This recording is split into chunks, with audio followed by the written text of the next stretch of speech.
Mirë, ndjekim kalendarin sa të diskutojmë.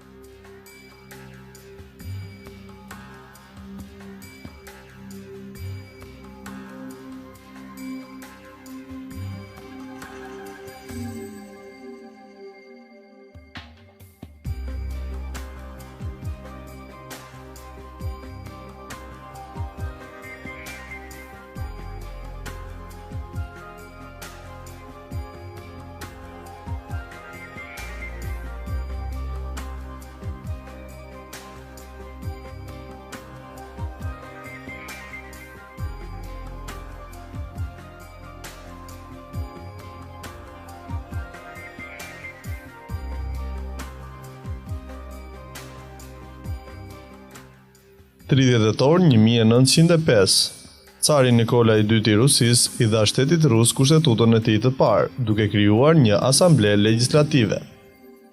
30 tetor 1918, vendoset një armpushim midis Murdos dhe perandorisë osmane. 30 tetor 1922, Itali. Mbreti Victorio Emanuele III i jep Benito Mussolinit detyrën për të formuar një qeveri të re. 30 tetor 1938, Orson Welles transmetoi një përshtatje mjaft reale të skenarit Lufta e Botëve, duke shkaktuar panik në Shtetet e Bashkuara të Amerikës. 30 tetor 1941, Lufta e Dytë Botërore. Franklin Roosevelt miratoi një hua $1 miliard në drejtim të Bashkimit Sovjetik. 30 tetor 1961, Bashkimi Sovjetik çmontoi një bombë me hidrogjen 58 megatron në Novaja Zemlja. Kjo është bomba bërthamore më e madhe që nuk është shpërthyer ndonjëherë. 30 tetor 1968, shfaqet në kinemat e Mbretërisë së Bashkuar premiera e filmit Luanët në dimër, me aktoren Katharine Hepburn. 30 tetor 1972, Presidenti Amerikan Richard Nixon miratoi legjislacionin për të rritur shpenzimet për sigurimet shoqërore deri në $3.5 miliard.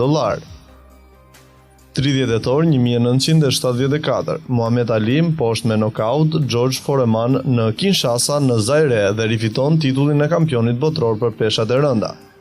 30 tetor 1983, u zhvilluan zgjedhjet e para demokratike në Argjentinë pas 7 viteve të mbretërimit të diktaturës ushtarake. 30 tetor 1987, në Japoni, NEC hedh për herë të parë në treg Home Cinema 16 bit me PC Engine. 30 tetor 1988, kompania Philip Morris blen Kraft and Foods për $131 milion amerikan. 30 tetor 1925, John Logie Baird krijoi transmetuesin e parë televiziv në Britaninë e Madhe. 30 tetor 1911, ka lindur poeti i njohur shqiptar Miloš Gjesh-Nikola, ose siç njihet ndryshe, Migjeni. 30 tetor 1960, ka lindur futbollisti i Argjentinas Diego Armando Maradona, i cili arriti të fitonte edhe një botror me fanellën e Argjentinës.